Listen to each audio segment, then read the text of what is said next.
शिवसेनेच्या सुनावणी सुरू आहे कोर्टामध्ये. काय सांगतात? नाही, शेवटी या सुनावणीमध्ये एक गोष्ट लक्षात घेतली पाहिजे.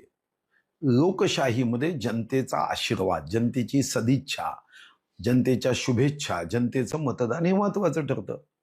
खरं तर या ठिकाणी शिवसेनेचं विभाजन झालं, तो 5 वर्षाचा कालखंड संपला. आता नवीन कालखंड सुरू झाला आणि आपला नियम आहे. आपणही विधान भवनात हक्कभंग समितीमध्ये काय करतो, एखादा हक्कभंग मागच्या सत्रात असेल तर तो पुढच्या 5 वर्षात येत नाही. आणि म्हणून मला व्यक्तिगत रीतीने वाटतं की आता सुप्रीम कोर्टाचा जो काही निर्णय होईल त्या निर्णयाचा कोणताही तुम्ही जर बघाल तर प्रतिकूल परिणाम होऊच शकत नाही. कारण आपल्याकडे लोकशाहीमध्ये त्यांनी जनतेमध्ये जाऊन ते पुन्हा निवडून आले, तर आता प्रश्नच संपला. आणि ते स्वतःच्या नावानी, स्वतःच्या कर्तृत्वानी, स्वतःच्या विचारांनी, स्वतःच्या नेतृत्वानी निवडून आले, तर हा प्रश्न उपस्थितच होऊ शकत नाही. पण मग कपिल सिब्बलांनी जोरदार बाजू जी आहे ती मांडलेली आहे आणि हा पक्षच मुळात ठाकरेंचा आहे, चिन्ह ठाकरेंचा आहे, अशा प्रकारे तरी बाजू मांडली. नाही, आता प्रश्न आमदारांच्या अपात्रतेचा असू शकत नाही.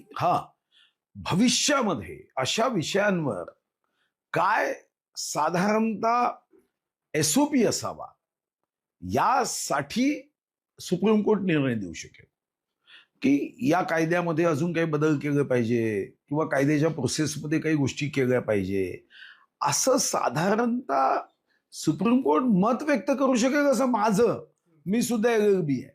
माझं व्यक्तिगत मत आहे की मागच्या 5 वर्षातल्या कालावधीच्या संदर्भात या 5 वर्षात अपात्र पात्र हा विषयच नाही आहे.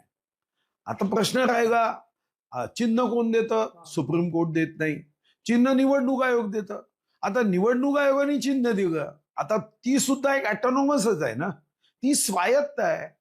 तर सुप्रीम कोर्टाला निवडणूक आयोगाच्या या स्वायत्ततेच्या बाबतीमध्ये निर्णय देता येईल का, ही शक्यता सुद्धा तपासावीच लागेल. पक्ष आणि चिन्हावर काही निर्णय झाला तर आता आमदार निवडून आलेले आहेत, ते लोकसभेत निवडून आले तर काय परिणाम? कधीच अपात्र होऊ शकत नाही. त्याचा काय संबंध आहे?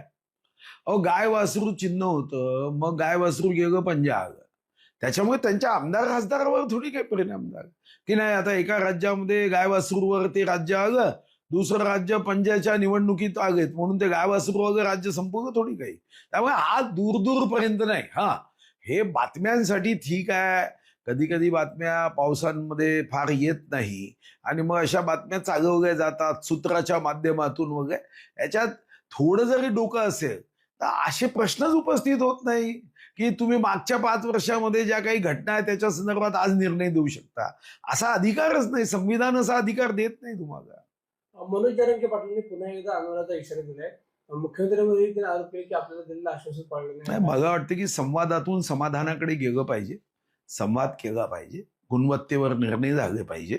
आणि त्या संदर्भात शेवटी समाज कोणताही असू द्या, महाराष्ट्राच्या प्रगतीमध्ये प्रत्येक समाजाचं एक स्वतःचं योगदान आहे, त्यांचं महत्व आहे. प्रत्येक समाजामध्ये असणारा तरुण तरुणी, विद्यार्थी विद्यार्थिनींना त्यांच्या उज्ज्वल भविष्यासाठी पुढे जाण्याचा अधिकार हा संवैधानिक अधिकार आहे. आणि म्हणून मराठा समाजाच्या प्रगती उन्नतीमध्ये महायुतीचं सरकार हे नेहमीच अग्रेसर राहतं. मान्य देवेंद्रजी यामध्ये लक्ष देतात, आमचे चंद्रकांत दादा पाटील देतात, आशिष शेलार देतात, स्वतः विनोद तावडेजी यामध्ये लक्ष देतात. आणि महत्वाचं 2 उपमुख्यमंत्री आहेत ते मराठा समाजाचेच आहे, सन्मान्य एकनाथ शिंदेजी आणि सन्मान्य सुनेत्राताई पवार.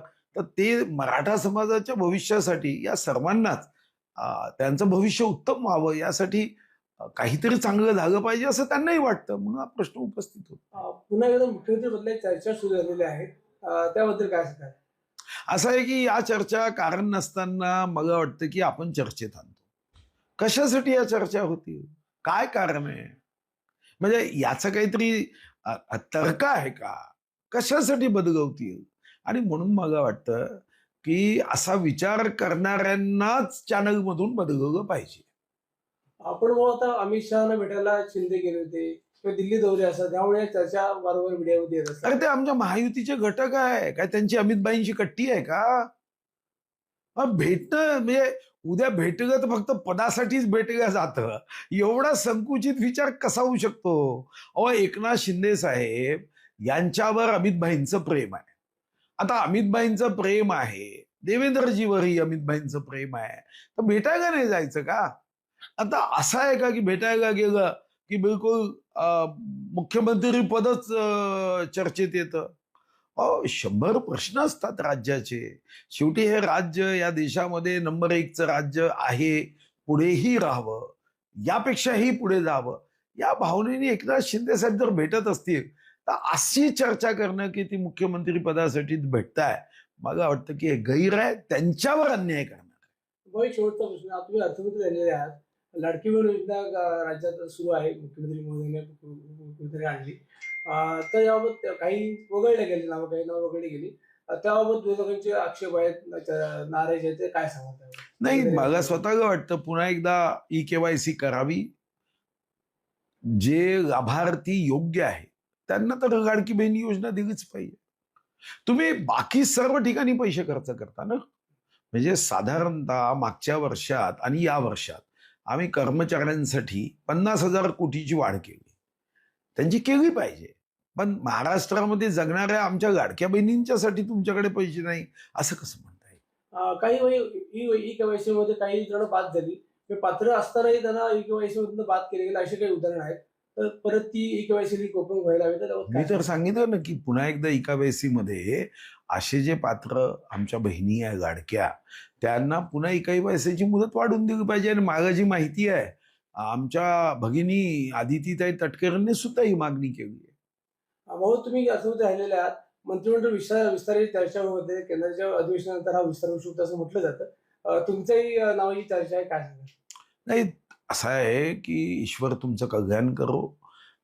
फक्त नावाची चर्चाच का ठेवता तुम्ही? चांगलं करू द्या ना, अडचण काय? चर्चेतच ठेवा नुसतं. तुम्हाला कोणत्या खात्याची इच्छा आहे मी मंत्रिमंडळात? कधी खाती पाहत नाही. असं आहे, आम्ही पदासाठी कधीच राजकारणात काम केलं नाही.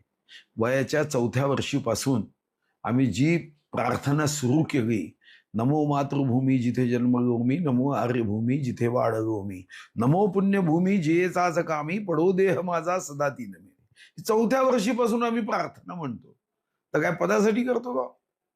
पद येतील आणि जातील. जी भूमिका आपल्या वाट्याला आली त्या भूमिकेला पूर्ण शक्तीने न्याय देण्याचा प्रयत्न करतो. सभागृहामध्ये जनतेचे प्रश्न मांडतो, सामान्यांचे प्रश्न मांडतो, आणि ते प्रश्न मी तीव्रतेने मांडले.